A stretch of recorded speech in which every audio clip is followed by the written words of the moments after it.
Mi marido me dijo que me llevaría a vivir a Estados Unidos. Pero lo que él no sabía era que, en el momento en que pusiera un pie en el aeropuerto de California, las personas que lo estarían esperando no sería yo, sino los agentes de policía. Esa escena, su rostro pálido de terror, es algo que probablemente nunca olvidaré en mi vida. Pero para llegar a ese breve momento de triunfo, tuve que renunciar a todo mi matrimonio. Un matrimonio que una vez creí que era el paraíso, y a la confianza absoluta que había depositado en el hombre al que llamaba esposo. Mi nombre es Carmen. Tengo 29 años. La edad que la gente suele decir que es la más radiante para una mujer. Y yo, en un tiempo, realmente creí que estaba viviendo esos días dorados. Tenía un trabajo estable en una empresa de medios de comunicación, y aunque no era rica, ganaba lo suficiente para ser independiente y ayudar a mis padres en mi pueblo natal. Pero de lo que más orgullosa me sentía, lo que siempre presumía ante mis amigas, era de tener un marido casi perfecto. Mi esposo, Javier, era 4 años mayor que yo. Era el tipo de hombre que cualquier mujer envidiaría. Alto, con un rostro masculino, y una habilidad para hablar que era a la vez elocuente y increíblemente dulce. Era director de ventas en una empresa de importación y exportación y, aunque siempre estaba ocupado con contratos y viajes de negocios, nunca se olvidaba de prestarme atención. Cada mañana, se levantaba antes que yo para prepararme un café con leche caliente. Cada noche, sin importar lo tarde que volviera, entraba silenciosamente en la habitación y me daba un beso en la frente antes de ir a ducharse. Nunca olvidaba nuestro aniversario, mi cumpleaños, ni siquiera las celebraciones más pequeñas. Sus regalos no solo eran caros, sino también increíblemente considerados. Recordaba qué colores me gustaban, qué perfume prefería, incluso la talla de mis zapatos, algo que a veces hasta yo misma olvidaba, y con mi familia era más que perfecto. Mis padres, en mi pueblo de Andalucía, eran agricultores humildes, pero cada vez que nos visitaba, se arremangaba para ayudar a mi madre en la cocina o para labrar la tierra en el campo con mi padre. Les compraba todo tipo de suplementos nutricionales y ropa de abrigo. Todo el pueblo decía que yo era una mujer afortunada por haber encontrado un yerno tan capaz y filial. Yo misma lo creía. Creía que era la mujer más afortunada del mundo. Nuestra vida transcurría plácidamente en un lujoso apartamento en Madrid que él había comprado poco después de casarnos. Mi esposa merece vivir en el mejor lugar, dijo.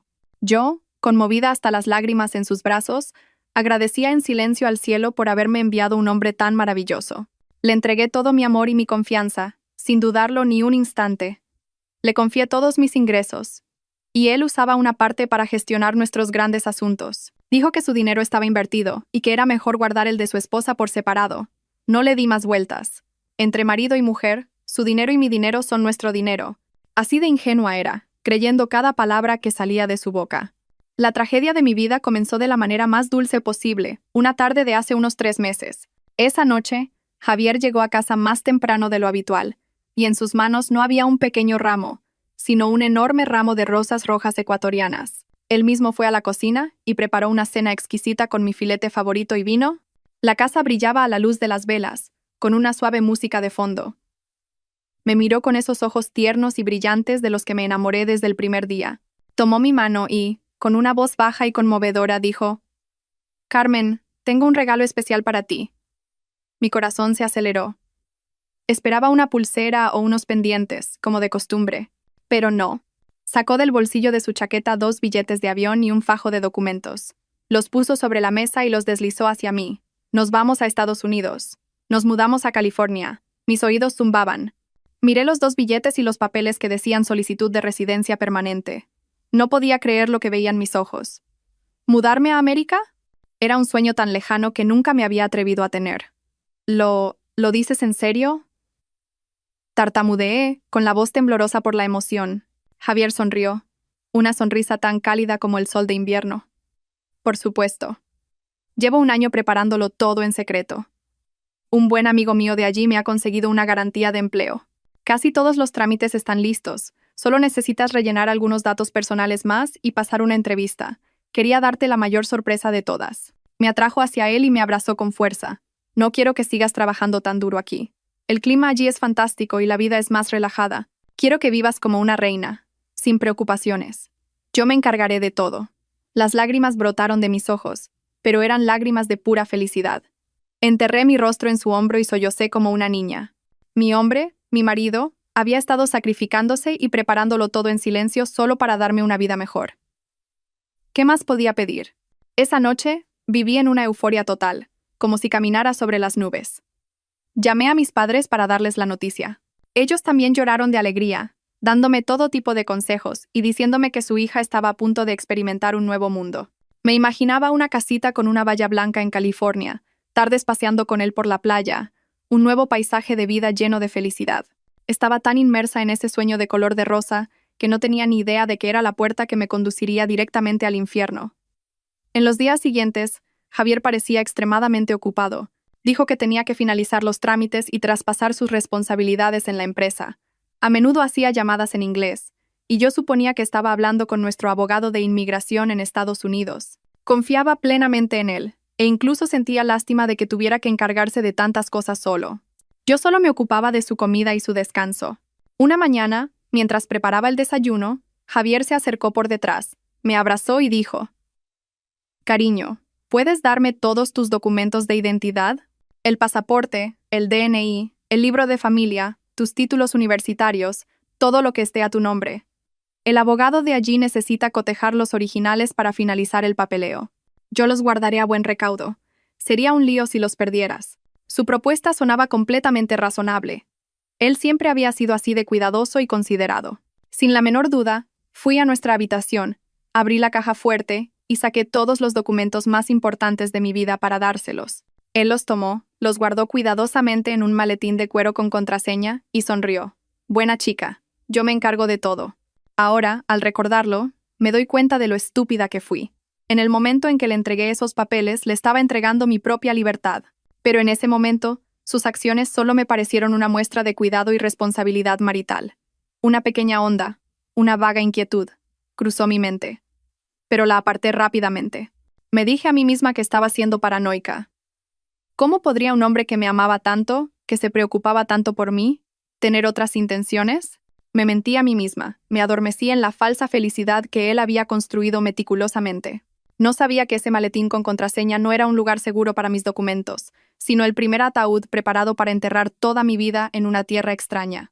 Si sientes que hay un secreto oculto en esta historia y quieres descubrir conmigo la terrible verdad que se esconde detrás, no dudes en suscribirte al canal y activar las notificaciones. Cada muestra de apoyo de los espectadores es el motor que nos impulsa a seguir compartiendo historias auténticas y significativas. Ahora, volvamos a mis últimos días en España. Días que fueron dulces, pero que marcaron el comienzo de la tragedia. Desde aquella noche fatídica, mi vida transcurrió en una especie de limbo entre la realidad y el sueño. De día, seguía siendo la esposa cariñosa, preparando la ropa de Javier y cocinando sus platos favoritos. Todavía reíamos, hablábamos y nos tratábamos con ternura antes de dormir. Pero en el fondo de mi corazón ya había aparecido una grieta. Una grieta invisible pero que se hacía más grande cada día. El sueño americano, que una vez abracé con toda la alegría, ahora estaba cubierto por una fría capa de niebla. Intenté convencerme de que las palabras de mi madre y mi propia ansiedad eran solo fruto de mi hipersensibilidad. ¿Cómo podría un hombre que había pasado un año preparando en silencio nuestro futuro tener segundas intenciones? Me prometí a mí misma que debía confiar en él, que debía desechar esos pensamientos inútiles. Pero, queridos espectadores, ¿saben que a veces la intuición de una mujer es aterradoramente precisa? Todo empezó a aclararse una noche de fin de semana. Ese día, Javier dijo que tenía que reunirse con un cliente muy importante de Singapur. Una reunión que, según él, podría definir su posición una vez que nos mudáramos a Estados Unidos. Se vistió con un traje impecable y se puso el caro perfume que yo le había regalado. Me abrazó y prometió volver temprano. Me quedé en casa ordenando, pero mi mente no estaba en paz. No sabía por qué, pero la ansiedad de ese día era más intensa que nunca. Caminaba de un lado a otro por el salón, viendo cómo las manecillas del reloj avanzaban pesadamente. Pasaron las 11 de la noche y él no volvía.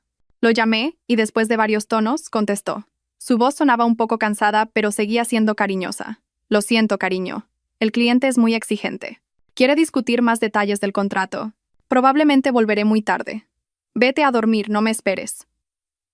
A través del teléfono oí música alta y risas de gente. Le pregunté de improviso, «¿Dónde estás que hay tanto ruido?» Javier guardó silencio un momento y luego se rió. «Ah, son solo los directores cantando en el karaoke de la sala de al lado, cariño». «Buenas noches». Colgué, y mi mente estaba aún más confundida. Algo no iba bien. Su voz seguía siendo dulce, pero sentí una extraña distancia. Y ese ruido no sonaba a karaoke, sino más bien al de un bar o una discoteca. Intenté ignorarlo y me metí en la cama, pero no pude dormir. Cerca de la 1 de la madrugada, oí la puerta abrirse. Javier había vuelto. Entró en la habitación y un fuerte olor a alcohol y a un perfume de mujer desconocido me golpeó. No era el perfume que yo usaba. Se sorprendió un poco al verme despierta, pero enseguida sonrió y se acercó para abrazarme. ¿Por qué no dormías? ¿Me echabas de menos? No respondí. Simplemente olí en silencio la extraña fragancia que lo envolvía. Pensando que estaba enfadada por su tardanza, intentó apaciguarme. Venga, lo siento. Mañana te compensaré con un día entero de compras. Entró en el baño. Me quedé sentada en la cama y una sensación de frío me invadió. ¿De quién era ese perfume? ¿Por qué me había mentido?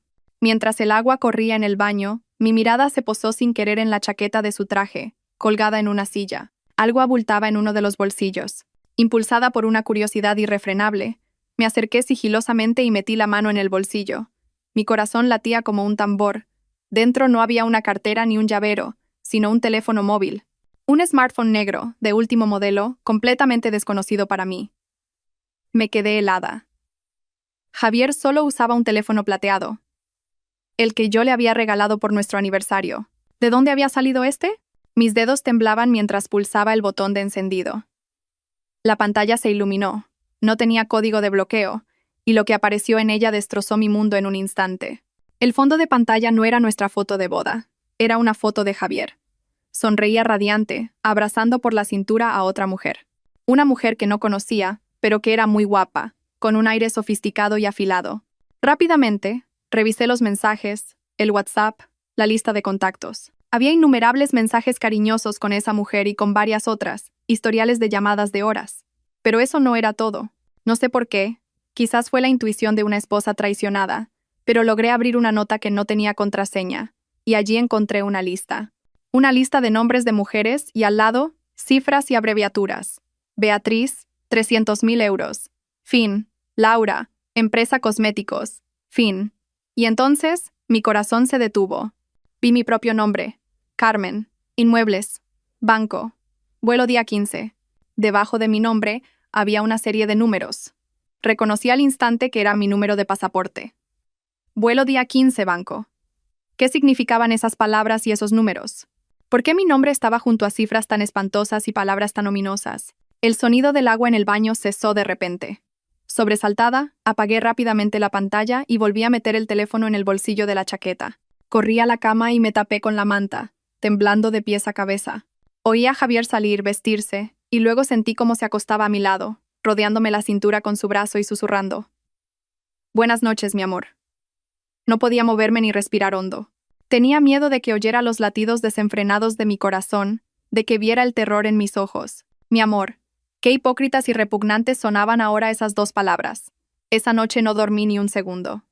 Permanecí inmóvil, fingiendo dormir, pero mi mente era un torbellino de preguntas. ¿Quién era él? Este hombre que yacía a mi lado, este hombre al que todavía amaba profundamente. ¿Quién era en realidad? ¿Qué era esa lista? ¿El vuelo del día 15 era mi fatídico vuelo a Estados Unidos? ¿Y por qué la palabra banco estaba junto a mi nombre? Un pensamiento terrible, uno que no me atrevía ni a considerar, comenzó a germinar en mi mente. Era tan aterrador que quería gritar, levantarme y enfrentarlo. Pero no lo hice. Una parte de mí todavía se aferraba a la esperanza de que esto fuera un malentendido, una especie de broma cruel. Pero otra parte, mi razón más fría, me decía que esto no era una broma, sino una conspiración perfecta, una trampa en la que había caído. Y en la lista de contactos de ese teléfono secreto, había un nombre guardado de una manera tan extraña que me heló la sangre. No era el nombre de una persona, sino la frase almacén refrigerado. El nombre almacén refrigerado me atormentó durante toda la noche. Evocaba una sensación siniestra, una asociación con algo que no pertenecía al mundo normal. ¿Por qué Javier guardaría un número de teléfono con ese nombre? ¿Qué tenía que ver conmigo? ¿Con el viaje a Estados Unidos y con la palabra banco junto a mi nombre en la lista? Innumerables preguntas taladraban mi mente, destrozando toda la paz y la confianza que una vez tuve. A la mañana siguiente, me desperté con un terrible dolor de cabeza y el corazón apesadumbrado. Intenté actuar con normalidad, seguí preparando el desayuno de Javier, sonriéndole y despidiéndome antes de que se fuera a trabajar. Pero sabía que mi sonrisa era forzada, que en mis ojos ya no había una confianza incondicional. Javier no pareció notar mi cambio. O quizás estaba demasiado ocupado con sus propios cálculos. Seguía siendo cariñoso. Seguía diciendo palabras dulces. Pero ahora cada una de sus palabras era como una aguja que me pinchaba el corazón. Después de que Javier se fue, me quedé sola en el espacioso apartamento. El silencio era espeluznante. No tenía ganas de trabajar. Encendí el portátil y miré nuestras fotos de boda. Mi sonrisa feliz en las fotos parecía tan ingenua y patética. Había confiado en este hombre, le había dado todo, y a cambio recibía esta terrible traición. Decidí que no podía sentarme a esperar mi destino. Tenía que descubrir la verdad. No podía dejar que me llevaran engañada a un lugar extraño, sin saber lo que me esperaba. Tenía que empezar por ese teléfono secreto. Tenía que encontrar la manera de volver a verlo. ¿Pero cómo? Javier siempre lo llevaba encima, excepto cuando se duchaba. Pero después de esa noche sería aún más cauteloso. Necesitaba un plan. Pensé en contratar a un detective privado, pero no tenía mucho dinero en efectivo. La mayor parte de mis ahorros se los había dado a Javier para que gestionara un gran plan de inversión. Ahora que lo pensaba, ese dinero probablemente se estaba utilizando para sus malvados planes. Me sentí impotente. Era como un pájaro en una jaula, sabiendo que el peligro se acercaba pero sin poder escapar. Justo entonces, una idea cruzó mi mente. Mi madre. Tenía que llamar a mi madre. Mi madre era una mujer sabia y con experiencia. Quizás ella podría darme un consejo. Pero dudé. ¿Cómo se preocuparía si le contaba esto? Era mayor y no quería atormentarla con mis problemas. Además, si todo esto era un simple malentendido, la decepcionaría. Seguí dudando, luchando internamente. Al final decidí investigar por mi cuenta primero. Cuando tuviera pruebas concretas, se lo contaría. Empecé a prestar atención a cada uno de los movimientos de Javier. Observé dónde cargaba el teléfono secreto. Fingí limpiar su estudio para registrar los cajones, pero no encontré nada. Lo escondía muy bien. Unos días después, un suceso inesperado me dio una oportunidad. Ese día, Javier me dijo que necesitaba una suma considerable de dinero, unos 35,000 euros. Explicó que el abogado de inmigración en Estados Unidos exigía un depósito para demostrar nuestra solvencia financiera y para acelerar los trámites. Dijo con una expresión muy seria: es como un soborno para que procesen nuestros papeles con prioridad. Ya sabes, en todas partes hay reglas no escritas. Una vez que superemos este obstáculo, todo irá sobre ruedas. 35,000 euros. Era casi todo lo que quedaba en mi cuenta de ahorros, pero su explicación parecía razonable. Y yo, en mi papel de esposa devota del sueño americano, no tenía motivos para negarme. Fingí dudar un poco, diciendo que era mucho dinero. Javier me tranquilizó al instante. Lo sé, pero es una inversión para nuestro futuro, cariño. Cuando lleguemos allí, trabajaré duro y te lo devolveré multiplicado. No te preocupes. Asentí y acordamos ir juntos al banco al día siguiente para retirar el dinero. Esa noche, quizás por la perspectiva de conseguir una gran suma de dinero pronto, Javier estaba de muy buen humor. Bebió bastante vino en la cena. Habló de nuestros planes en California, de la casa en la que viviríamos, de los hijos que tendríamos. Pintó un cuadro de futuro tan dulce que una semana antes me habría hecho llorar de felicidad, pero ahora solo sentía una náusea que me subía por la garganta. Esa noche, borracho, Javier cayó en un sueño profundo. Por fin mi oportunidad. Me levanté sigilosamente, con el corazón desbocado. Caminé con cuidado hacia su lado de la cama. Miré su rostro dormido. Seguía siendo guapo y encantador, pero ¿quién era la persona real que se escondía detrás de esa cara? Metí la mano silenciosamente en el bolsillo de los pantalones que había dejado en una silla. No estaba. Busqué en la chaqueta. Tampoco. Empecé a sentir pánico. ¿Se lo habría llevado al baño? Justo cuando estaba a punto de rendirme, mis ojos se posaron en sus zapatos de cuero, en un rincón de la habitación. Una intuición me lo susurró. Me arrodillé y metí la mano en uno de los zapatos. Y mis dedos tocaron un objeto frío y duro. Era él, el teléfono secreto. Lo había escondido en el zapato, donde nadie esperaría. Lo saqué rápidamente, corrí al baño y cerré la puerta con pestillo. Encendí la pantalla. Esta vez, no fui a los mensajes ni a los contactos. Fui directamente al historial de llamadas y lo encontré. Había numerosas llamadas entrantes y salientes al número guardado como almacén refrigerado. En particular, había una llamada de más de 15 minutos la misma noche que Javier supuestamente se había reunido con el cliente de Singapur. Con manos temblorosas, pulsé el botón de reproducción de la llamada. Debía de ser una función de grabación automática que Javier había olvidado desactivar. La voz de Javier sonó, pero no era la voz cariñosa que siempre oía. Era fría, cortante y algo cruel. ¿Hola? ¿Está lista la mercancía? Al otro lado de la línea, un hombre con voz ronca y áspera respondió. Claro que sí, Javier. La chica parece muy fresca. ¿Dónde has encontrado algo tan bueno? No te preocupes, jefe. Esta mercancía es de primera calidad, y los papeles son perfectos. Pasaporte, título universitario, incluso sabe inglés. Se podrá vender por un precio muy alto cuando la entreguemos.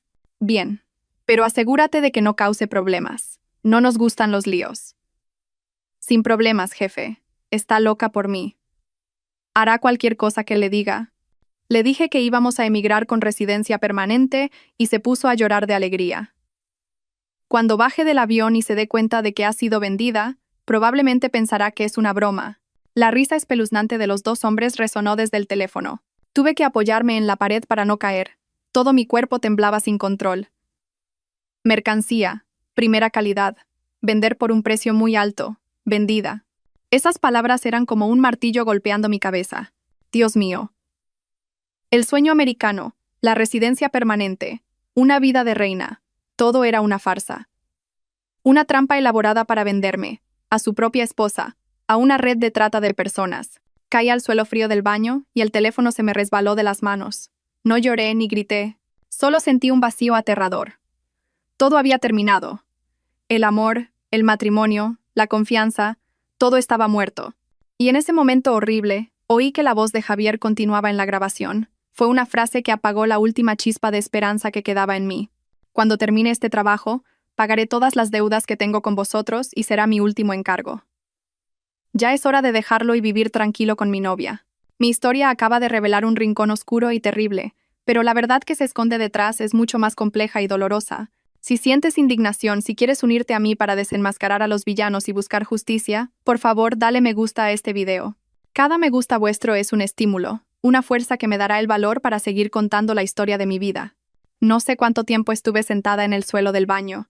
El tiempo parecía haberse detenido, y a mi alrededor solo había oscuridad y el eco de las crueles palabras de la grabación.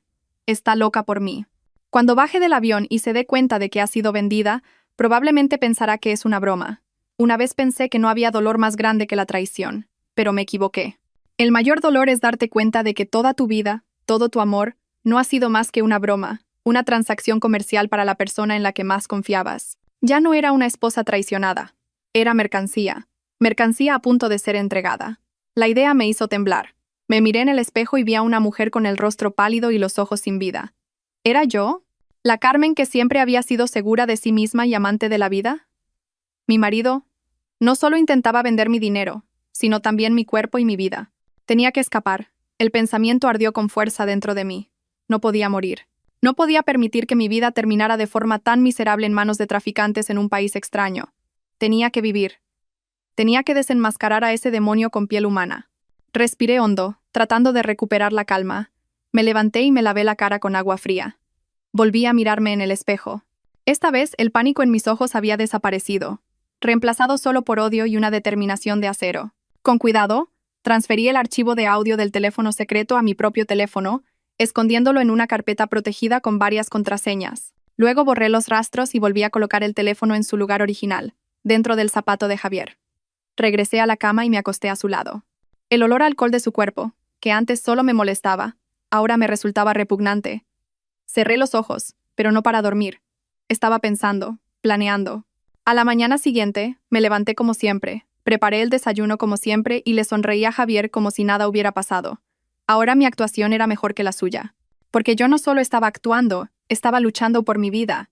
«Cariño, ¿vamos hoy al banco?», preguntó Javier con entusiasmo. «Sí, estoy lista», respondí con voz dulce. Fuimos juntos al banco. Durante todo el camino, no dejó de hablar del futuro, de las cosas buenas que nos esperaban en Estados Unidos. Cada una de sus palabras era como un cuchillo en mi corazón. Pero yo seguía sonriendo. Seguía asintiendo. En el banco realicé los trámites para retirar los 35.000 euros. Cuando tuve el fajo de billetes en mis manos, sentí una ironía extrema. Le estaba dando mi dinero al hombre que planeaba venderme. Pero no tenía otra opción. Necesitaba ganar tiempo. Necesitaba que él siguiera creyendo que yo era su cordero ingenuo. Le entregué el dinero a Javier. Lo tomó y sus ojos brillaron de alegría. Gracias, mi amor, no te decepcionaré. Los días siguientes, viví en un estado de tensión extrema. De día, era la esposa feliz que esperaba ansiosamente el día de partir hacia América. De noche, era una persona insomne que buscaba una salida. Empecé a buscar información en secreto en Internet, sobre las redes de trata de personas, sobre sus métodos, sobre cómo pedir ayuda en el extranjero. Cuanto más leía, más miedo sentía. Sus víctimas solían ser mujeres ingenuas, engañadas con promesas de matrimonio o trabajos bien remunerados. Eran llevadas a países extraños. Les quitaban sus documentos y las obligaban a hacer trabajos inhumanos. Sus vidas eran un infierno. Sabía que ese era el futuro que Javier había planeado para mí. Tenía que actuar antes de que fuera demasiado tarde. Pero, ¿en quién podía confiar? No me atrevía a decírselo a mi madre. No soportaría el shock. ¿Mis amigos? ¿Quién podría ayudarme con algo así? Me sentía completamente sola. Decidí que tenía que encontrar una manera por mí misma. Necesitaba un plan perfecto, sin un solo error. Pensé en denunciarlo a la policía, pero temía que el archivo de audio no fuera prueba suficiente. Si la policía intervenía pero no lo atrapaban infraganti, Javier se volvería aún más cauteloso y mis posibilidades de escapar se reducirían. Además, podría intentar hacerme daño antes de ser atrapado. No podía arriesgarme. Necesitaba otro plan. Un plan que me permitiera alejarme de él de forma segura antes de la fecha del vuelo. ¿Pero cómo? Javier apenas se separaba de mí. Dijo que quería pasar todo el tiempo que le quedaba en España conmigo, pero yo sabía que me estaba vigilando. Tenía miedo de que le pasara algo a su mercancía. Revisaba mi teléfono, controlaba mis llamadas. Me sentía prisionera en mi propia casa.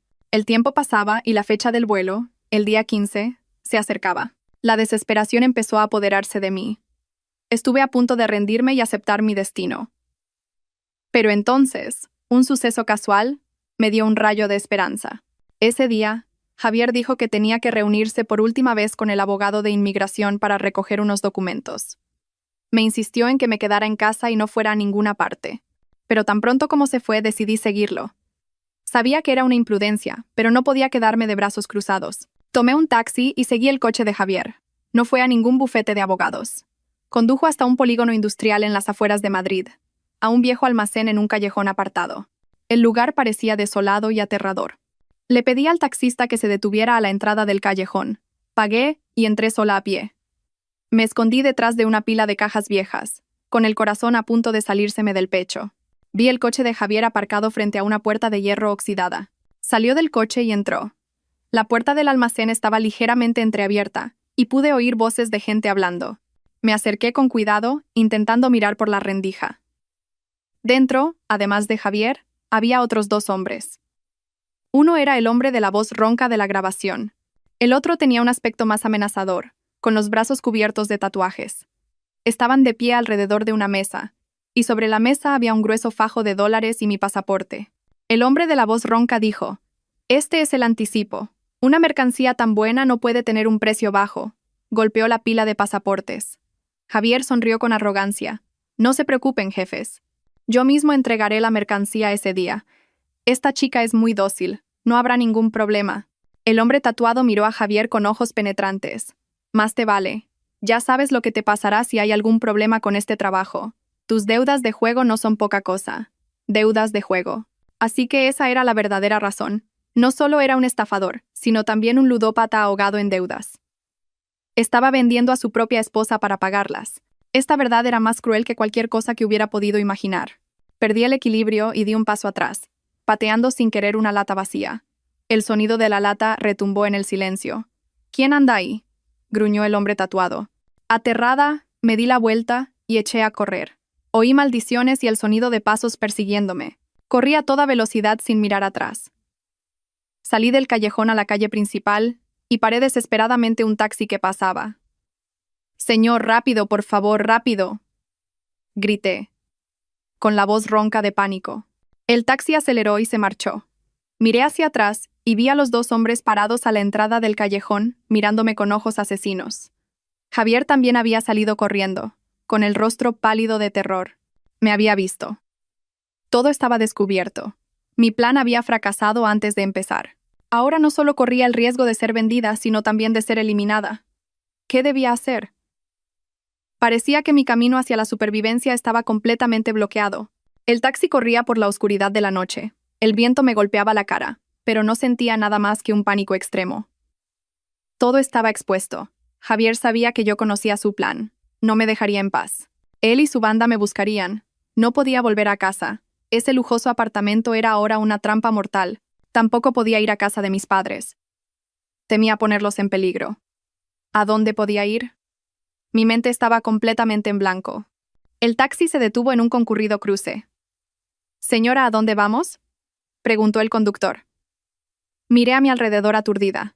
Las luces de neón de la ciudad parpadeaban. La gente iba y venía sin cesar, pero yo me sentía completamente perdida y sola. No tenía a dónde ir. En mi momento más desesperado, una imagen cruzó mi mente.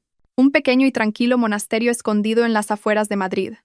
Era un lugar al que mi madre y yo íbamos a veces a buscar paz. El prior, a quien todos llamaban Padre Mateo, era un anciano de rostro bondadoso y ojos siempre llenos de comprensión. No sé por qué, pero en ese momento solo podía pensar en él. «Señor, ¿podría llevarme cerca del monasterio de El Paular?», dije con voz aún temblorosa. El monasterio apareció ante mí, sereno y solemne en medio de la ruidosa ciudad. Entré, y el suave olor a incienso calmó un poco mi espíritu.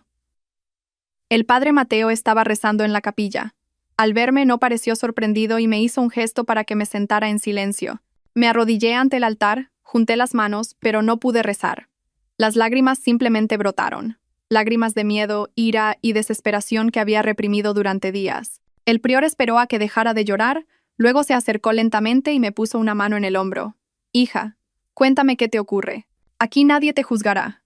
Su voz cálida y compasiva fue como un bálsamo para mi alma rota. Levanté la cabeza, lo miré y se lo conté todo.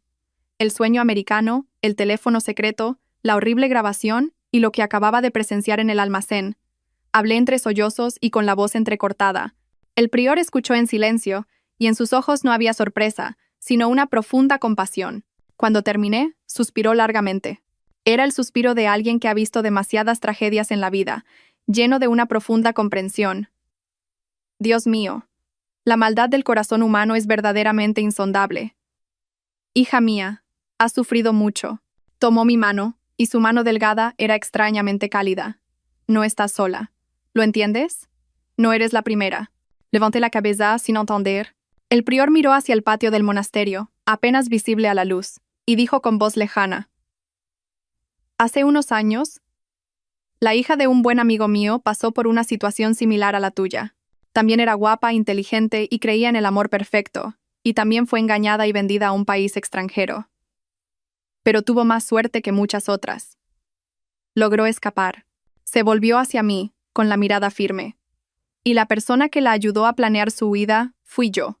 Me quedé helada. El padre Mateo, un monje, ¿cómo podía hacer algo así? Como si leyera mis pensamientos. Sonrió. «Antes de ser monje, también viví en el mundo y probé todo tipo de amarguras. Entiendo tu dolor y tu impotencia. Sé quiénes son y lo crueles que pueden ser». Me apretó la mano con más fuerza. «Carmen, ahora no es momento de llorar ni de tener miedo. Tienes que ser fuerte. ¿Quieres vengarte de quienes intentaron hacerte daño? ¿O quieres aceptar tu destino?» «Quiero vivir». Mi voz se volvió más firme. «Y quiero que paguen por lo que han hecho». «Bien», asintió el prior. «Entonces, a partir de ahora, sigue mis instrucciones. Yo te ayudaré». Esa noche, me quedé en el monasterio.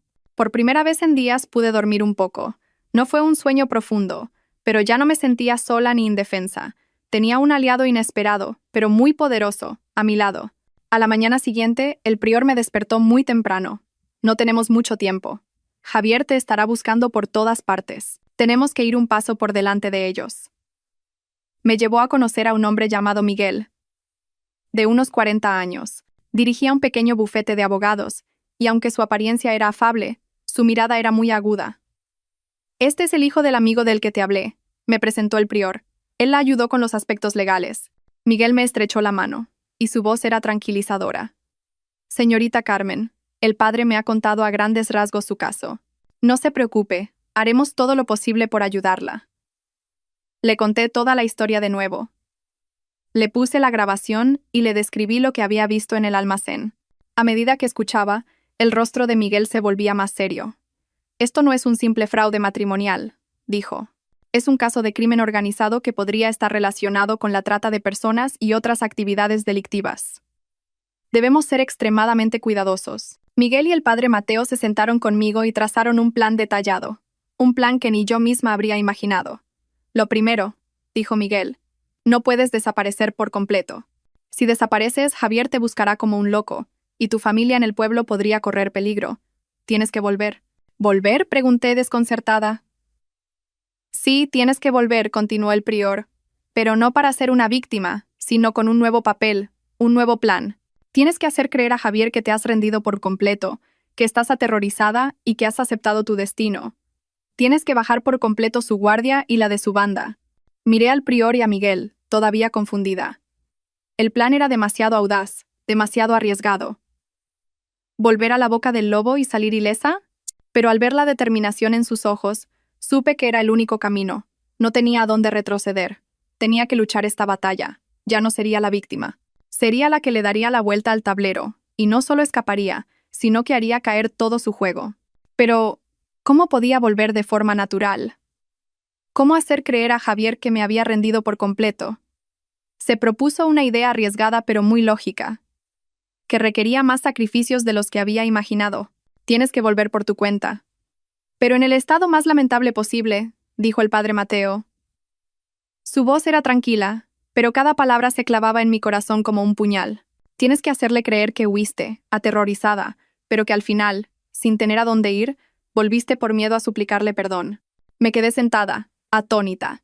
La idea era brillante y cruel a la vez. Tenía que convertirme en una persona patética, una presa agotada y sin fuerzas para resistir. Solo así podría bajar por completo la guardia de un zorro como Javier. Miguel continuó. Nosotros prepararemos todo. Mañana por la mañana temprano, te llevaremos a un motel destartalado en las afueras de Madrid. Pasarás un día allí. Durante ese tiempo, dejarás deliberadamente algunos rastros. Por ejemplo, preguntar por una dirección, comprar algo de comida en una tienda, y al día siguiente por la noche, tomarás un taxi y volverás al apartamento por tu cuenta.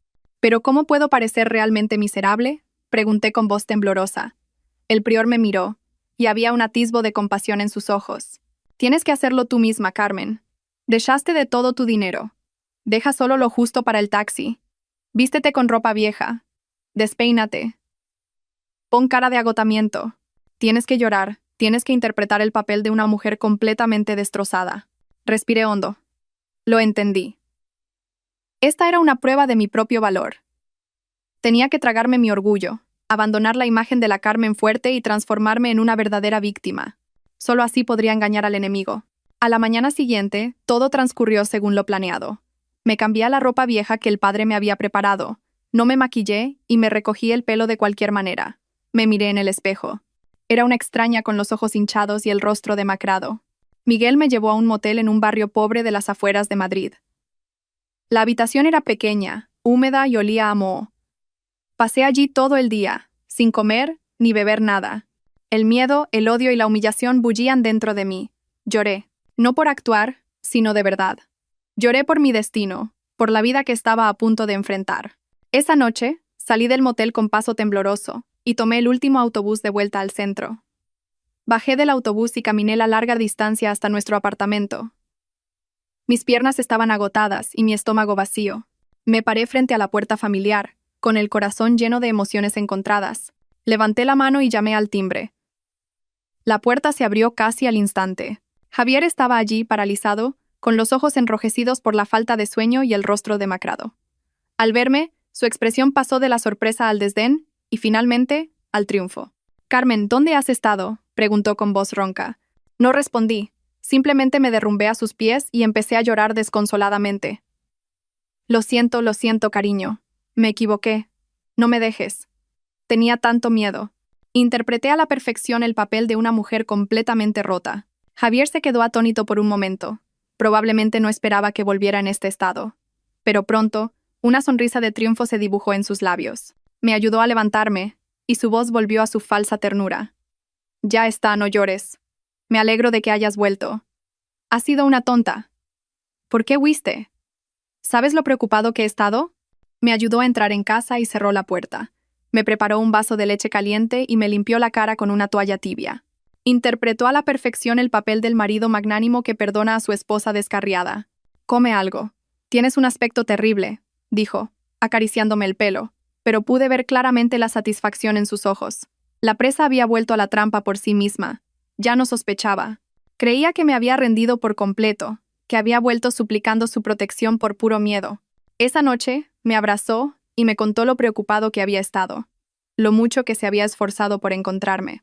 Dijo: «Sé que has oído cosas malas, pero es un malentendido. Esa gente solo está celosa de nuestra felicidad y difunde rumores. Tienes que confiar en mí». Enterré la cara en su pecho y respondí débilmente: «Sí, pero en mi corazón había un desprecio absoluto».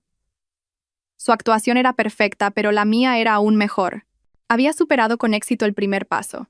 Había vuelto sana y salva a la boca del lobo. Ahora, permanecería junto al enemigo, observando cada uno de sus movimientos, reuniendo más pruebas y esperando el momento de lanzar el contraataque decisivo.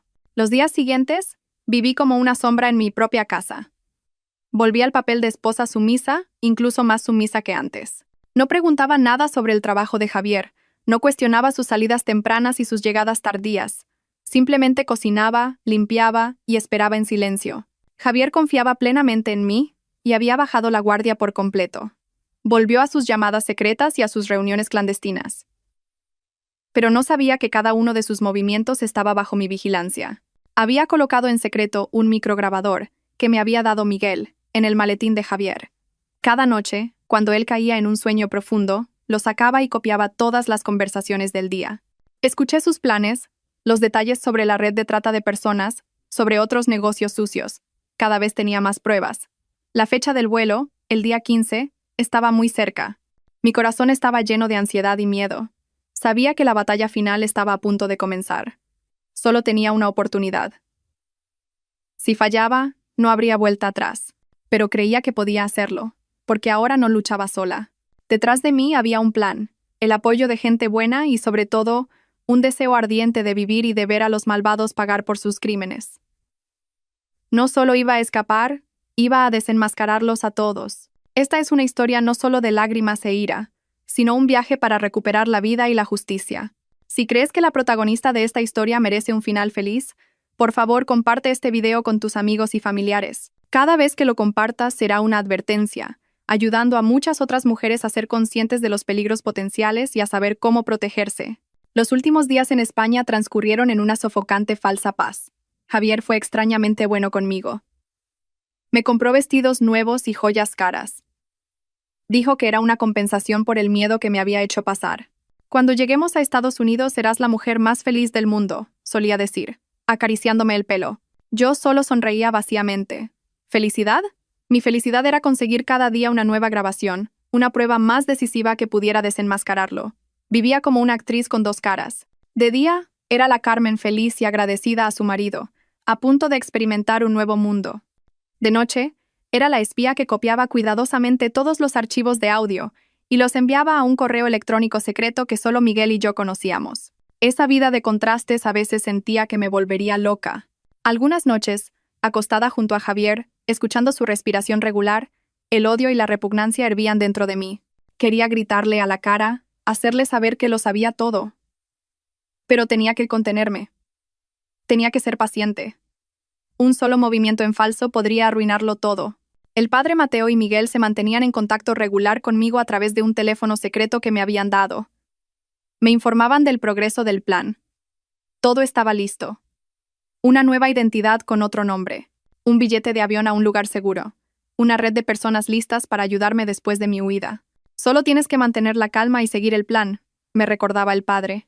«El momento decisivo será en el aeropuerto. Solo tendrás unos minutos, quizás segundos. Tienes que ser muy decidida». Lo ensayé en mi cabeza cientos de veces. Nuestro plan de escape no era una simple huida. Era una obra de teatro elaborada, una operación de distracción que se desarrollaría justo delante de las narices del enemigo. A medida que se acercaba el día de la partida, Javier se volvió más posesivo. Apenas me dejaba salir de casa sola. Dijo que temía que volviera a tener ideas raras y escapara, pero yo sabía que estaba vigilando su mercancía. Tenía miedo de que me escapara de sus manos en el último momento. La presión me aplastaba. Adelgacé notablemente. Las noches de insomnio me dejaron profundas ojeras, pero tenía que fingir estar alegre y emocionada. Hablaba de nuestros planes en Estados Unidos, de la casa en la que viviríamos, de los lugares a los que viajaríamos. Cada mentira que decía profundizaba la confianza de Javier. Una semana antes del vuelo, un incidente inesperado casi lo arruina todo. Ese día, estaba en el baño comunicándome en secreto con Miguel cuando Javier volvió a casa antes de tiempo. Al oír la puerta abrirse, me sobresalté, colgué rápidamente y escondí el teléfono secreto en el cesto de la ropa sucia. Javier entró en la habitación y me miró con recelo. ¿Con quién hablabas? Con mi madre, tartamudeé, con el corazón en un puño. Me pareció oír una voz de hombre. Se acercó y me miró fijamente. Lo habrás oído mal. Solo la llamaba para darle algunas últimas instrucciones antes de irnos. Intenté mantener la calma, pero sabía que estaba muy nerviosa. Javier no dijo nada más, me miró durante un largo rato y luego se dio la vuelta. Pero yo sabía que había empezado a sospechar. Esa noche, mientras dormía, sentí que alguien rebuscaba en la habitación. Abrí los ojos ligeramente, y era Javier. Estaba revisando mi bolso, mi cartera e incluso mi teléfono. Afortunadamente, el teléfono secreto seguía a salvo en el cesto de la ropa sucia. Pero ese incidente me hizo darme cuenta de que ya no podía estar tranquila. Él era como un cazador, muy sensible a cualquier señal extraña. Tenía que ser aún más cuidadosa. 2 días antes del vuelo, Javier organizó una pequeña fiesta de despedida en casa. Invitó a algunos de sus amigos más cercanos. Sabía que en realidad era una fiesta para celebrar su inminente y exitoso negocio. Tuve que beber mucho, tuve que sonreír radiante y dar las gracias repetidamente. Cada copa de vino que bebía era amarga, pero tenía que beberla. Tenía que interpretar mi papel a la perfección. Durante la fiesta, uno de los amigos de Javier, probablemente borracho, me dio una palmada en el hombro y dijo: «¡Qué suerte tienes, Carmen! Ahora vas a América a experimentar un nuevo mundo. Sabes que Javier te quiere mucho. Ha sacrificado mucho por ti». Solo sonreí, pero mi corazón estaba lleno de ironía. ¿Sacrificio? ¿Qué había sacrificado él? ¿O se refería a que había sacrificado su conciencia? Finalmente, llegó el día fatídico. La mañana del día 15 me desperté muy temprano, con el corazón encogido. Hoy era mi último día en España, y también el día en que se decidiría mi destino. Javier también se levantó temprano y me ayudó a revisar mi equipaje por última vez. Comprobó con especial cuidado mi pasaporte y mis documentos. «Tienes que guardar esto con mucho cuidado. Si lo pierdes, no podremos irnos», dijo. Asentí, pensando para mis adentros que era él quien debía preocuparse por esos documentos. Nos dirigimos al aeropuerto. Durante todo el camino, Javier no soltó mi mano, la apretaba con fuerza. Me decía palabras de amor, me daba todo tipo de consejos. «Cuando lleguemos allí, tienes que hacerme caso. Todo será nuevo para ti, y sin mí a tu lado, no podrás arreglártelas». Yo solo miraba en silencio por la ventana. Madrid seguía bulliciosa y ajetreada, pero a mis ojos, todo parecía moverse a cámara lenta. Podría ser la última vez que viera estas calles. En el aeropuerto, todo transcurrió según el plan trazado por Miguel y el padre Mateo. Hicimos el check-in, facturamos el equipaje. Javier estuvo pegado a mí en todo momento, sin darme ningún espacio personal. Al pasar por el control de seguridad, dejé caer mi bolso a propósito, y varios cosméticos rodaron por el suelo. En el momento en que Javier y yo nos agachamos a recogerlos, una mujer con un abrigo idéntico al mío, con mascarilla y gafas de sol, pasó rápidamente a nuestro lado. Era una de las personas del padre. Entramos en la sala de embarque. El vuelo a California salía por la puerta 12. Miré el reloj y mi corazón latía cada vez más rápido. Solo quedaban 30 minutos. Según el plan, tenía que alejarme de Javier y dirigirme a la puerta 8, donde salía un vuelo nacional a Sevilla. Un billete de avión a mi nuevo nombre. ¿Pero cómo? Javier estaba a mi lado como mi sombra. Ni siquiera me dejaba ir sola al baño. ¿A dónde vas? Voy contigo. El aeropuerto está lleno de gente. Me preocupa que te pierdas, decía, con una sonrisa todavía cariñosa, pero con una mirada controladora. Empecé a sentir pánico. El plan corría el riesgo de fracasar. El tiempo pasaba, y solo quedaban 15 minutos para embarcar. ¿Qué debía hacer?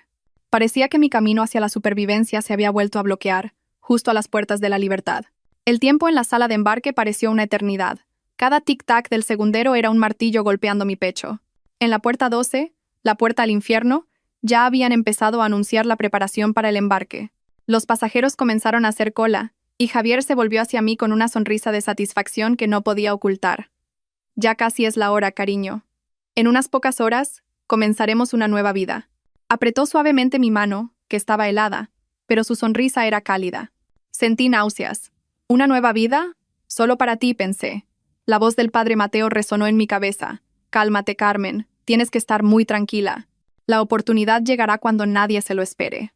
Miré a mi alrededor, buscando una salida, y mis ojos se detuvieron en un pequeño puesto de café en un rincón de la sala. Una idea audaz cruzó mi mente. Cariño, me volví hacia Javier, con un tono ligeramente suplicante. Tengo mucha sed. ¿Podrías comprarme un café con leche? Quiero tomar un último café español antes de irnos. Javier dudó un poco. Pero ya casi embarcamos, cariño. Venga, por favor, será solo un momento. Me apetece mucho. Quizás porque estaba de muy buen humor o porque pensaba que en esta sala de embarque era imposible que escapara, finalmente asintió. Está bien, quédate sentada aquí. Vuelvo enseguida. Señaló un asiento justo al lado de la puerta 12 y me lo advirtió con firmeza. Se fue, por fin. Era mi oportunidad. Solo tenía unos minutos. Mi corazón parecía que iba a salirse del pecho. Miré hacia el puesto de café y vi a Javier haciendo cola. Respiré hondo, me levanté y fingí ir hacia el baño. Pero en lugar de girar hacia el baño, seguí recto y me mezclé con la multitud que se movía por la sala. Caminé muy rápido, con la cabeza gacha, intentando no llamar la atención. Puerta 8. Me repetía a mí misma. Estaba al final del pasillo. Casi corría, y las lágrimas de tensión empezaron a brotar. No me atreví a mirar atrás. Tenía miedo de que Javier me estuviera persiguiendo. ¿Es usted la señora Laura García? Una voz grave y masculina sonó a mi lado. Me sobresalté y me giré. Un hombre con uniforme de personal del aeropuerto estaba de pie junto a mí. Era un contacto de Miguel. Sígame, dijo brevemente, y me guió por un pasillo de personal. Caminamos por un pasillo desierto. Mis pasos resonaban en el suelo de baldosas. Me sentía como si estuviera en una película de acción. Finalmente, se detuvo frente a una puerta. La puerta 8 estaba justo delante. Señorita, aquí tiene su billete y sus documentos. Me entregó un billete de avión y un nuevo DNI a nombre de Laura García. Mucha suerte, dijo, y se dio la vuelta y se fue. Me paré frente a la puerta 8. El vuelo a Sevilla estaba en el último llamado a embarque. Miré hacia la puerta 12. A lo lejos pude ver la figura de Javier, con un café en la mano, buscándome aturdido. Un sentimiento de triunfo y amargura se mezcló dentro de mí. Adiós, Javier. Adiós, matrimonio falso. Adiós, infierno al que intentaste llevarme. Me di la vuelta, entregué mi billete y mis documentos al personal de la aerolínea y subí al avión. Cuando encontré mi asiento junto a la ventana, por fin pude respirar aliviada. Lo había conseguido. Había escapado. El avión rodó lentamente por la pista y luego despegó. Miré Madrid desde arriba. La ciudad en la que había vivido, amado y sufrido se hacía cada vez más pequeña. Las lágrimas volvieron a brotar de mis ojos, pero esta vez eran lágrimas de libertad. No sabía qué me depararía el futuro. No sabía a qué dificultades me enfrentaría, pero sabía que me había salvado a mí misma. Había recuperado mi derecho a vivir. Nunca más dejaría que nadie pisoteara mi vida. El vuelo a Sevilla duró poco más de 1 hora, pero para mí fue el vuelo más largo y a la vez más corto de mi vida. Largo, porque cada momento era una espera hacia un nuevo comienzo. Corto, porque por fin estaba viviendo para mí misma. Cuando el avión aterrizó, bajé en el aeropuerto de Sevilla y respiré hondo el aire fresco del mar. Una mujer de la edad del padre Mateo me estaba esperando. Sonreía amablemente. Hola, soy Isabel, amiga del padre. Isabel me llevó a una pequeña casa en un callejón tranquilo. La casa no era grande, pero estaba muy limpia y acogedora. Esta será tu casa por un tiempo, dijo. Descansa aquí. Nosotros nos encargaremos de todo lo demás. Esa noche, llamé a mi madre. Al oír mi voz, no pudo contener los sollozos. Hija, estás a salvo. Gracias a Dios. Yo también lloré. Por primera vez en días, pude llorar con tranquilidad. Le conté todo a mi madre. Ella solo dijo, has hecho muy bien. Ahora descansa. Mamá se encargará de todo en casa. Colgué, sintiéndome mucho más ligera. Ya no estaba sola. Tenía a mi madre, al padre Mateo, a Miguel, a Isabel y a toda una red de gente buena dispuesta a ayudarme. Mientras tanto, al otro lado del mundo, podía imaginar a Javier aterrizando en el aeropuerto de California. Me buscaría en vano. Me llamaría, pero no podría contactarme. y luego recibiría las llamadas de la gente con la que había hecho el trato. Se enfrentaría a su ira, a su enorme deuda de juego, y a la realidad de que lo había perdido todo. Su obra había terminado, pero la mía acababa de empezar. No solo iba a huir, iba a volver, no como una víctima, sino como alguien que exige justicia. Iba a desenmascararlos a todos, no solo por mí, sino también por las otras mujeres que habían sido sus víctimas.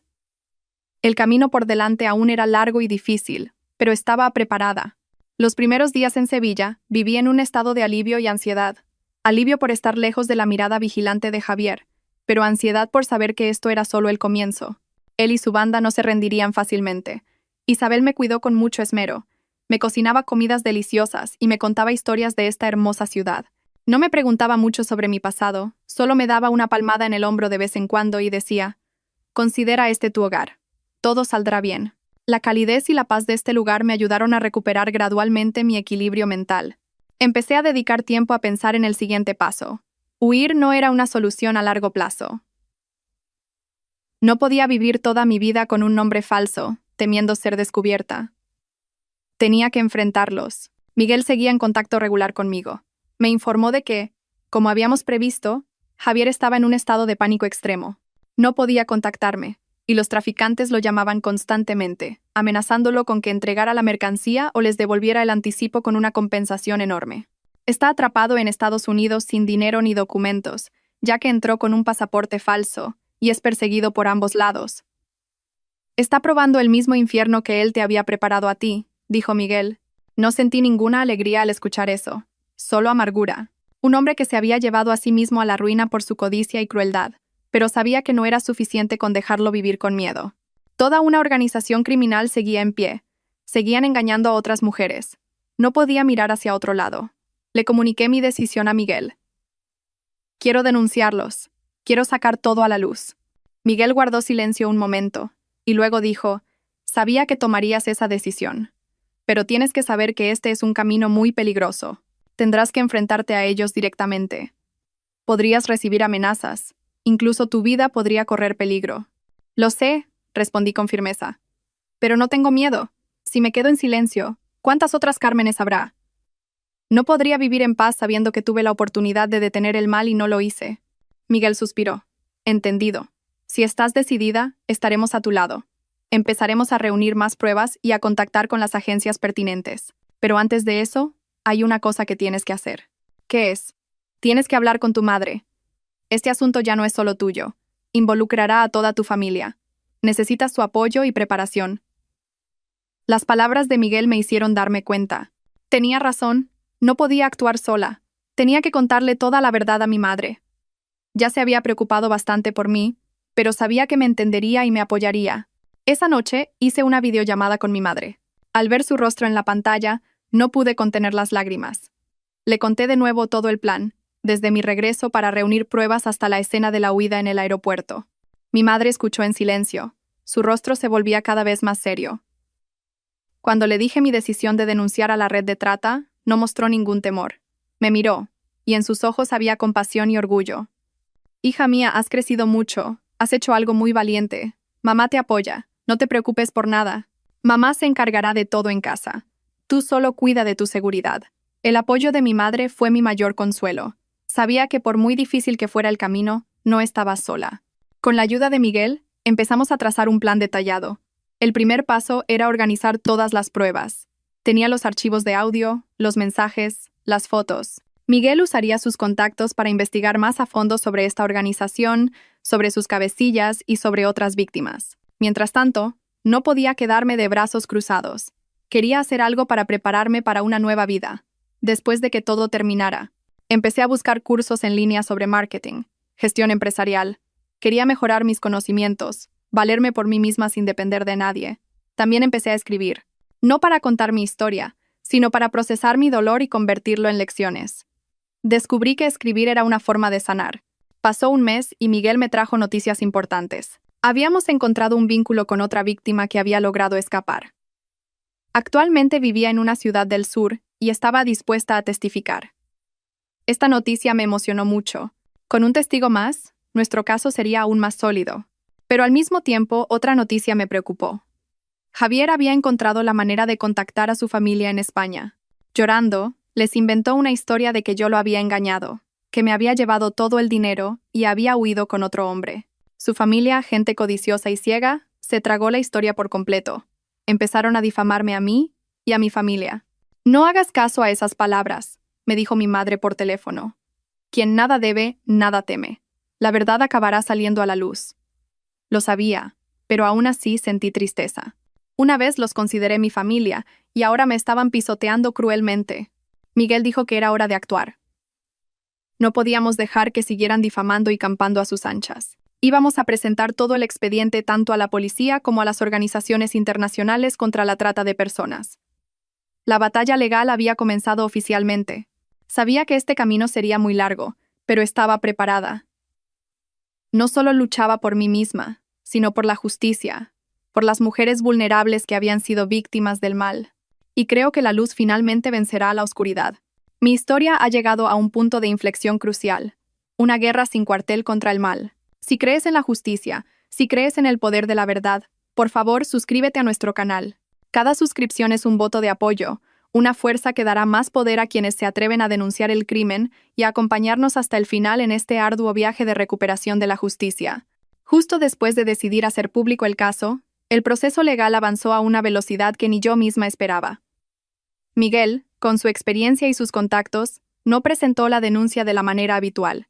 Contactó directamente con la Unidad Central de Redes de Inmigración Ilegal y Falsedades Documentales, UCRIF, de la Policía Nacional, una unidad especializada en la lucha contra la trata de personas. Explicó la gravedad y la naturaleza internacional del caso y proporcionó las pruebas iniciales que teníamos. Las grabaciones de las conversaciones de Javier, la información sobre otras víctimas e incluso la conexión con sus actividades de juego. Los investigadores de la UCRIF se tomaron el caso muy en serio. Inmediatamente formaron un equipo de investigación especial. Fui convocada a la sede central en Madrid para prestar declaración oficial. Era la primera vez que pisaba un lugar así. La atmósfera solemne y las expresiones agudas de los investigadores me infundieron un sentimiento de respeto y un poco de nerviosismo. Pero cuando empecé a contar mi historia, vi en sus ojos no curiosidad, sino concentración y determinación.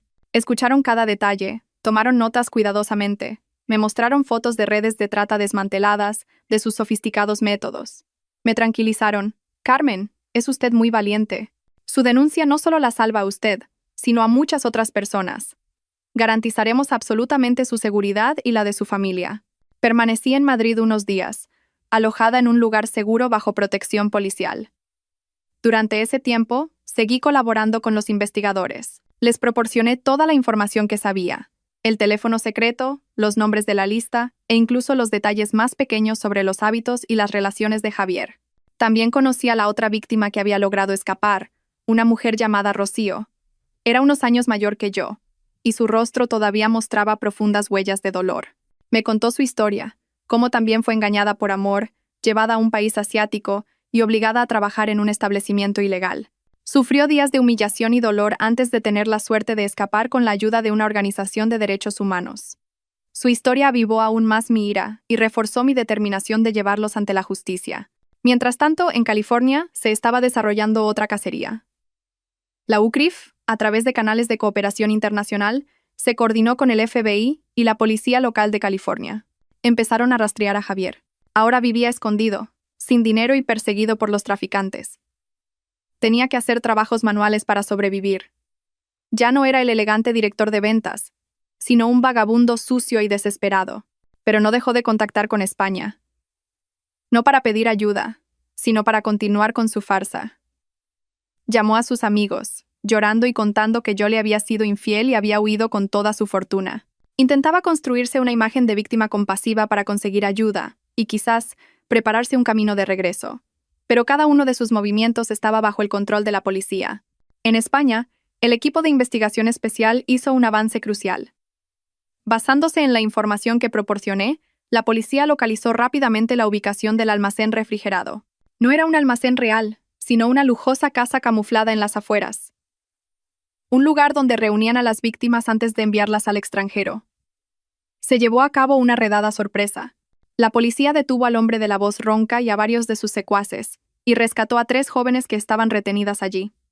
También eran víctimas, engañadas con promesas de trabajos bien remunerados. La noticia del desmantelamiento de una parte de la red se mantuvo en secreto para no alertar a los cabecillas, pero los que estaban detrás empezaron a oler el peligro. Empezaron a buscar formas de destruir pruebas y huir. Fue entonces cuando mi plan con el padre Mateo dio sus frutos. El teléfono secreto de Javier, del que yo había copiado todos los datos, no solo contenía las grabaciones de sus crímenes, sino también los números de teléfono y los detalles de las transacciones con los cabecillas. Era la valiosa prueba que la policía necesitaba. Ahora la lucha no era solo legal, sino también una tensa guerra psicológica. Sabía que los cabecillas de esta organización no eran gente corriente. Podían tener dinero, poder e incluso contactos influyentes. Para desmantelar todo un sistema criminal como ese, los policías y yo tendríamos que enfrentarnos a más dificultades y peligros. Pero no me echaría atrás. La luz de la justicia empezaba a verse al final del túnel, y estaba dispuesta a recorrer este camino hasta el final, por muy espinoso que fuera. Y no sabía que en los próximos días se revelaría una verdad aún más terrible sobre mi propio marido. Una verdad que me haría mirar atrás a mis 5 años de matrimonio con una perspectiva completamente diferente. Mientras la investigación especial en España hacía importantes avances, en California, el cerco sobre Javier se iba cerrando. La policía estadounidense, tras seguirle la pista, decidió actuar. No lo detuvieron de inmediato. Querían usarlo como cebo para atrapar a los miembros de la red de trata que operaban en Estados Unidos. Crearon una oportunidad, una trampa, para hacer creer a Javier que había encontrado una salida. Un agente encubierto de origen hispano se acercó a Javier, haciéndose pasar por un intermediario que le prometía ayudarle a escapar de vuelta a España. Por supuesto, el precio era exorbitante. Javier, desesperado, no sospechó nada. Aceptó de inmediato. Contactó frenéticamente a su familia en España, exigiéndoles que consiguieran el dinero a toda costa. Sus padres, creyendo ciegamente su historia de que yo le había hecho daño, se movieron por todas partes para salvar a su hijo. Vendieron sus últimas propiedades, pidieron prestado a familiares y amigos, y reunieron el dinero que Javier les pedía. No tenían ni idea de que estaban financiando la trampa que se había preparado para su hijo. Podía imaginar la escena. Javier, eufórico tras recibir el dinero, yendo a reunirse con el intermediario para preparar su huida. Y justo cuando soñaba con volver a España, vengarse de mí y empezar una nueva vida, la policía irrumpió. Fue detenido infraganti, junto con el falso intermediario y una gran cantidad de dinero en efectivo. La noticia de la detención de Javier en Estados Unidos fue portada en los medios de comunicación de ambos países. Esta vez no eran rumores ni artículos parciales. Las principales agencias de noticias informaron de ello, con pruebas claras de la policía. La foto de Javier esposado, con el rostro demacrado y aturdido, se difundió por todas partes. Los padres de Javier en España se derrumbaron al ver la noticia. No podían creer que el hijo que tanto amaban y en el que tanto confiaban fuera un demonio. La farsa que había construido se había derrumbado por completo, arrastrando consigo el honor y la fe de toda una familia. Mientras tanto, en España, la investigación continuaba. Con las declaraciones de los detenidos y los datos obtenidos, la policía identificó al verdadero cabecilla de la organización en el país. No era un matón de aspecto rudo, sino un exitoso hombre de negocios con una máscara perfecta. Controlaba en la sombra el juego, la usura, y utilizaba a deudores como Javier como herramientas para llevar a cabo sus operaciones de trata de personas. Se puso en marcha un plan de cerco y detención a gran escala. Se llevaron a cabo redadas simultáneas en numerosos lugares, oficinas de empresas, residencias privadas, locales de juego camuflados. El cabecilla y decenas de otros sospechosos fueron detenidos. Una organización criminal sofisticada y cruel fue oficialmente desmantelada. El día que recibí la noticia, no pude contener las lágrimas. Lloré, pero no de alegría por su caída. Lloré porque por fin se había hecho justicia. Lloré por mí, por Rocío, por las 3 jóvenes rescatadas y por todas las víctimas cuyos nombres ni siquiera conocía. Nuestro sufrimiento finalmente había sido compensado. Tras el desmantelamiento de la organización, decidí volver a Madrid. Ya no había nada que temer. Quería empezar de nuevo mi vida, justo en el lugar donde había caído. El día de mi regreso, mi madre y mis amigos me recibieron en el aeropuerto. Al verlos, sentí una calidez infinita. Había vuelto a casa, pero la historia aún no había terminado. Quedaba una última verdad, directamente relacionada conmigo y con Javier. Cuando se reveló, me hizo mirar atrás a mis 5 años de matrimonio con un terror absoluto. En el proceso de declaración para obtener clemencia, Javier lo confesó todo, no solo sus crímenes, sino también un secreto que había guardado durante 5 años. Un investigador me llamó. Me mostró el expediente de la declaración, y cuando leí la última línea, no pude sostenerme en pie. Resulta que, antes de conocerme, Javier ya sabía que no podía tener hijos. Había ido al médico y le habían diagnosticado infertilidad, pero se lo ocultó a todo el mundo, incluida a mí. Me utilizó, una mujer sana que lo amaba, como el escudo perfecto para ocultar su defecto. Me dejó soportar los susurros y las miradas inquisitivas de los familiares. Me dejó ir sola al hospital a tomar todo tipo de medicamentos para intentar tener un hijo. Observó cruelmente cómo sufría, y me angustiaba durante 5 años, todo para proteger su egoísta orgullo y su imagen de hombre perfecto. Esta verdad fue más cruel que su intento de venderme. Venderme era destruir mi futuro, pero engañarme sobre el tema de los hijos había destruido mi pasado, mi presente y la esperanza más sagrada de una mujer. Salí de la sala de interrogatorios con la mente en blanco. Ya no sentía odio, solo sentía una compasión infinita por esa persona.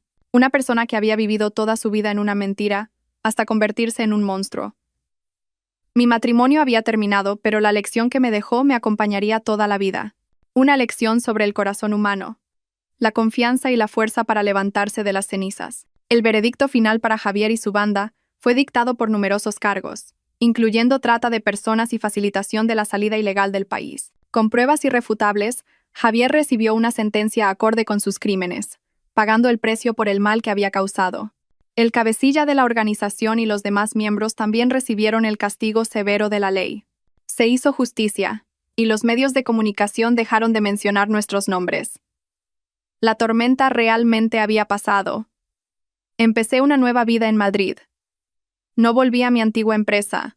Quería un comienzo completamente nuevo. Con el dinero de la venta de la empresa, compré un pequeño apartamento en una urbanización tranquila, y decoré y arreglé cada rincón yo misma. Encontré la alegría en las cosas sencillas. Una taza de té caliente por la mañana, un buen libro, un paseo por el parque por la tarde. Ya no era la empresaria con un valor de miles de millones. No había reuniones tensas ni viajes de negocios constantes. Solo era Carmen, una mujer normal, aprendiendo a amar la vida de nuevo. Pero sabía que no podía vivir una vida tan tranquila para siempre. Mi historia, mi dolor, no podía quedarse solo en un recuerdo. Tenía que convertirse en algo más significativo. Recordé a Rocío, a las 3 jóvenes rescatadas. Recordé a las víctimas sobre las que había leído durante la investigación. Ellas también, como yo, habían sido engañadas, pisoteadas. Pero no todas tenían la suerte de recibir ayuda y tener la oportunidad de empezar de nuevo. Decidí que tenía que hacer algo por ellas.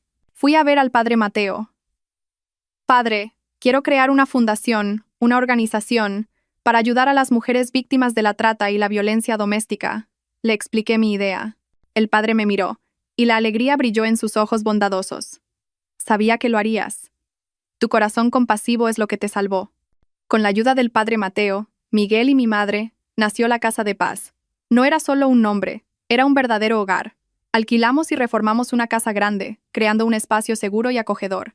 Se convertiría en un refugio para las mujeres que no tenían a dónde ir.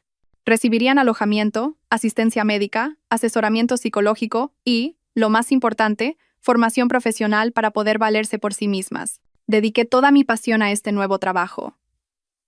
Ya no era la directora general de una empresa con cientos de empleados. Era una hermana, una amiga, que escuchaba sus historias y compartía su dolor. Veía mi propio reflejo en ellas, el miedo, la impotencia y el deseo ardiente de vivir. Pero también vi en ellas una vitalidad intensa, una voluntad indomable. Ellas, como yo, no se habían derrumbado, se habían levantado más fuertes después de la tormenta. La Casa de Paz fue gradualmente conocida y apoyada por más gente. Muchos filántropos y empresas vinieron a contribuir. Mi historia se convirtió en una inspiración, difundiendo un mensaje poderoso. No te quedes en silencio ante el mal. Levántate. Y juntos podemos hacer un cambio. Una tarde, recibí una carta sin remitente. Dentro había una tarjeta escrita a mano. Gracias por demostrar que siempre hay luz, incluso en la oscuridad. Supe que era de Rocío. Había encontrado un nuevo trabajo. Había empezado una nueva vida. Esa carta era más valiosa que cualquier dinero. Era la prueba de que lo que estaba haciendo era correcto. Ya no buscaba mi propia felicidad. Mi felicidad ahora era ver a otras mujeres recuperar sus sonrisas, su fe en la vida. Había convertido mi dolor en amor, la tragedia de mi vida en una historia inspiradora. Esa fue la venganza más dulce. Mi viaje de víctima a portadora de esperanza fue largo y desafiante, pero sabía que este era el camino correcto. Si esta historia ha tocado tu corazón, si crees en el poder de la bondad y la compasión, por favor, deja un comentario para compartir tus sentimientos. Cada uno de vuestros comentarios, cada palabra de aliento, será un ladrillo que contribuirá a construir más casas de paz en este mundo. El tiempo pasó, y la Casa de Paz llevaba casi 2 años en funcionamiento.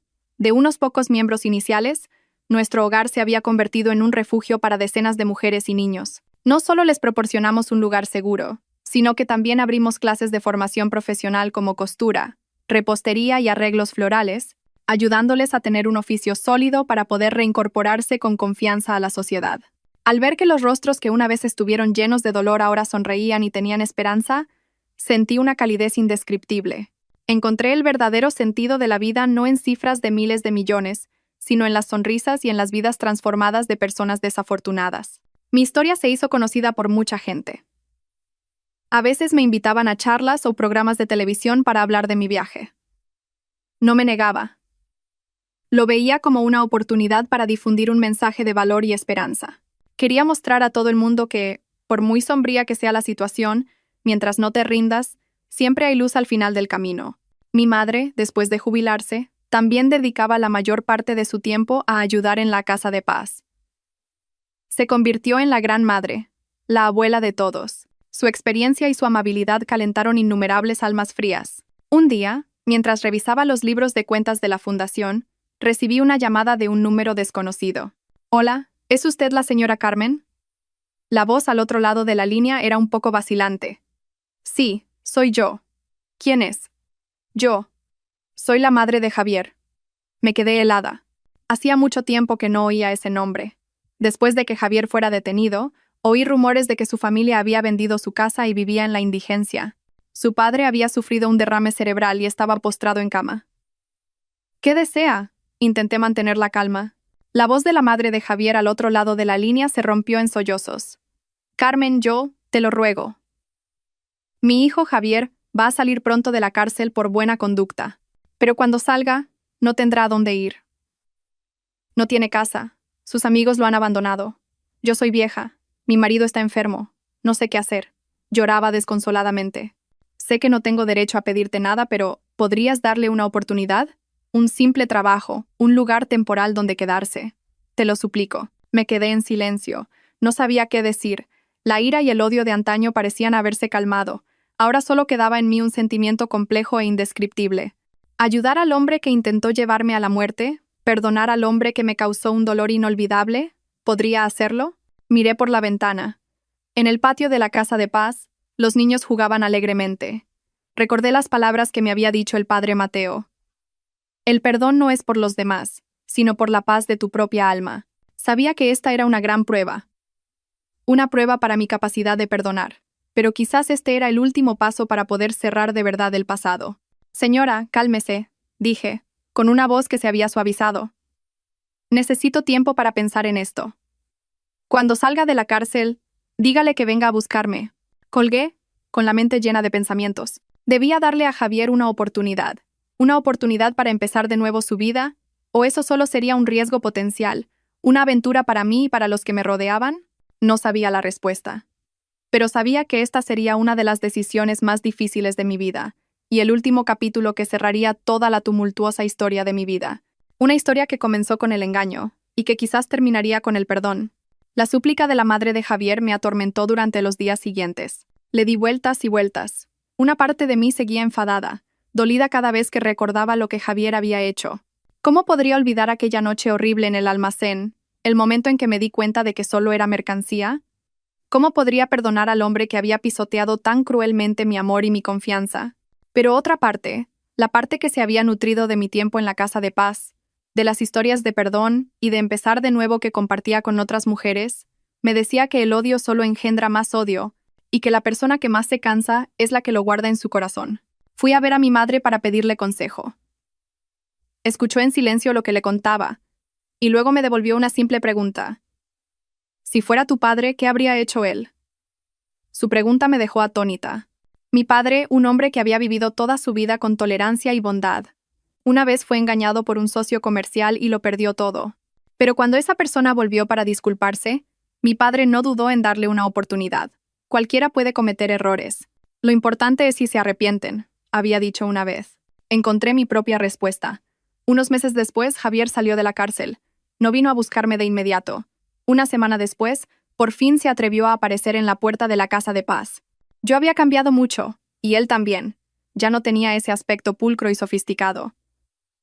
El Javier de hoy estaba delgado, con la piel curtida y el rostro profundamente marcado por el cansancio y la culpa. Se quedó en la puerta, sin atreverse a entrar, con la cabeza gacha. Salí tranquilamente. ¿Qué le trae por aquí? Javier levantó la cabeza, y en sus ojos ya no había arrogancia ni cálculo, solo remordimiento y vergüenza. No dijo nada, simplemente se arrodilló ante mí. Carmen, lo siento. Lloró. Las lágrimas de un hombre que se había dado cuenta de verdad de sus errores.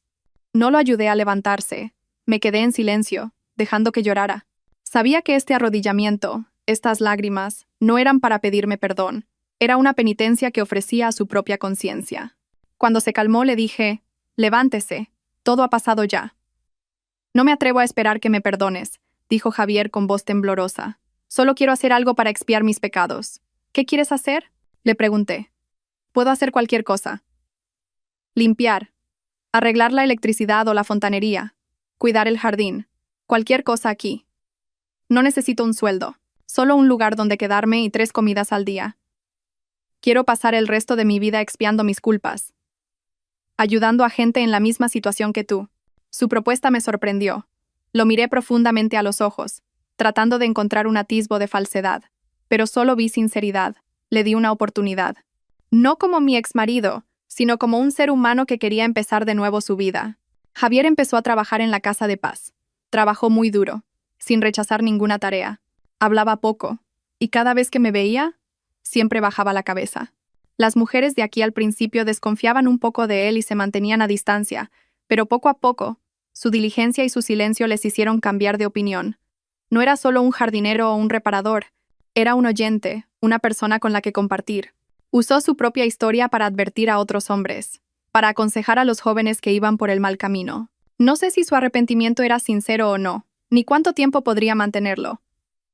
Pero sabía que había hecho lo correcto. Le había dado la oportunidad de salvar su propia alma, y lo que es más importante, me había liberado a mí misma de la carga del pasado. Había aprendido la última y más valiosa lección, el perdón. No porque los demás merezcan ser perdonados, sino porque yo misma merezco tener paz. Mi historia, un viaje de la expiación a la paz, llega a su fin. Me ha enseñado mucho a mí, y quizás también a vosotros, los espectadores. Si habéis recorrido este camino conmigo hasta el final, si habéis llorado, reído, os habéis enfadado y habéis tenido esperanza conmigo, por favor, dedicaos un momento a darle me gusta y a compartir esta historia. Porque en algún lugar del mundo, todavía hay gente que necesita una historia como esta. Que necesita más fe y fuerza para superar su propia tormenta. Vuestra difusión es el acto más significativo para construir una sociedad mejor junto a nosotros. Un año después de la llegada de Javier a la Casa de Paz, muchas cosas habían cambiado. Construimos un nuevo edificio. Añadimos más clases de formación profesional. El número de mujeres y niños rescatados se duplicó. La Casa de Paz ya no era solo un nombre. Se había convertido en un símbolo de esperanza y renacimiento. Javier seguía allí, convirtiéndose en una parte indispensable de este lugar. Ya no era el trabajador silencioso, sino un hermano, un tío querido y respetado por todos. Demostró su arrepentimiento con sus acciones. Recuperó su valor no con dinero ni estatus, sino con trabajo honesto y amor por los seres humanos. A veces hablamos, pero nunca del pasado. Hablamos del futuro de la Casa de Paz, de nuevos planes e ideas. Entre nosotros ya no hay amor ni rencor. Solo el respeto de personas que han pasado juntas por una tormenta y han encontrado sus propios caminos. Yo también encontré mi propia felicidad, no en un nuevo amor, sino en la paz del alma. Estoy contenta con mi vida actual, sencilla pero llena de sentido. Ver rostros sonrientes cada día, presenciar cambios de vida, esa es mi mayor alegría. Una tarde, mi madre y yo estábamos sentadas en el porche de la casa, viendo el atardecer. Mi madre me tomó la mano y sonrió. «Hija mía, has encontrado tu camino». «Sí, mamá», respondí, apoyando la cabeza en su hombro. Y me he dado cuenta de que la felicidad no es un destino, sino un viaje. Un viaje para aprender a amar, a perdonar y a vivir una vida con sentido. Mi historia termina aquí. Una historia que comenzó con engaño y lágrimas, pero que terminó con amor y esperanza. Es la prueba de que, por muy sombría que sea la situación a la que nos lleve la vida, mientras no perdamos la fe en la humanidad y en la justicia, siempre podremos encontrar la luz. Gracias a todos los espectadores por acompañarme en este largo viaje. Espero que esta historia sea un pequeño regalo que os traiga más fe en la vida. Recordad, después de cada lluvia sale el sol. Y después de cada tormenta, nuestras almas se fortalecen. Queridos espectadores, así concluye el emotivo viaje junto a Carmen. Hemos recorrido juntos todas las etapas, desde la dulce felicidad, pasando por el pánico extremo y el terror sofocante, hasta finalmente, un poderoso renacimiento. Esta historia no es solo un simple caso de fraude matrimonial, es un espejo que refleja los rincones más profundos del corazón humano, y sobre todo, es un himno a la asombrosa vitalidad de la mujer. Quizás la primera y más amarga lección que nos deja esta historia es sobre la confianza. El amor y el matrimonio deben construirse siempre sobre la base de la confianza. Pero esa confianza no es sinónimo de ingenuidad ciega. Carmen creyó y amó con un corazón puro, y eso casi le cuesta la vida. Esto nos recuerda a todos, especialmente a las mujeres, que siempre debemos mantener un cierto grado de lucidez. Amar no significa entregar todo el control de tu vida a otra persona. Escucha tu intuición. No ignores las señales anómalas, por pequeñas que sean. Protegerte a ti misma no es desconfianza, es valorar tu propio valor y tu esfuerzo. Sin embargo, la lección más profunda que hemos aprendido no es cómo no caer, sino cómo levantarse con dignidad después de haber caído al abismo. El viaje de Carmen es una prueba elocuente de que la fuerza interior del ser humano es infinita. De ser una esposa amante y confiada, se transformó en una valiente guerrera que se enfrentó a toda una organización criminal. El dolor no la doblegó, sino que la forjó en una Carmen más fuerte, más sabia y más decidida. Esto nos demuestra que en la vida, nadie puede evitar las tormentas, pero en lugar de dejarnos abrumar por el dolor, podemos convertirlo en un motor, utilizando las cenizas del pasado como cimientos para construir un futuro más sólido. Cada cicatriz puede ser un símbolo de resiliencia. Y quizás el valor humano más noble que nos deja esta historia es la lección sobre el perdón y el camino para recuperar el sentido de la vida. Carmen podría haber elegido vivir en el odio, regodeándose en la caída de quienes la habían dañado, pero no lo hizo. Eligió el camino más difícil, transformando su dolor personal en una misión más grande: construir la casa de paz y dar esperanza a otras personas desafortunadas. La venganza más dulce no es hacer sufrir a tus enemigos, sino vivir una vida tan brillante y significativa que ellos ya no existan en tu mundo. La decisión de darle a Javier una oportunidad para empezar de nuevo no fue una debilidad, fue la cima de la fortaleza, porque el perdón no es por los demás, sino para liberar a tu propia alma de las cargas del pasado. Al final, la verdadera felicidad no proviene del dinero ni de un hombre perfecto, proviene de la libertad del alma, de ser dueña de tu propia vida y de encontrar sentido en todo lo que haces. Esperamos que la historia de Carmen sea como una pequeña luz, que dé calor y esperanza a todos los que se sientan perdidos o desesperados. Creed que, por muy sombría que sea vuestra situación, siempre tenéis la fuerza suficiente para levantaros y encontrar vuestra propia luz. Si la historia de hoy ha tocado vuestro corazón y os ha dejado valiosas lecciones, no dudéis en difundirla. Dadle me gusta, compartid este vídeo con vuestros seres queridos y dejad un comentario sobre lo que más os ha impactado. Vuestra difusión no solo es un apoyo a nuestro canal, sino también un acto de sembrar semillas de valor y esperanza en la comunidad.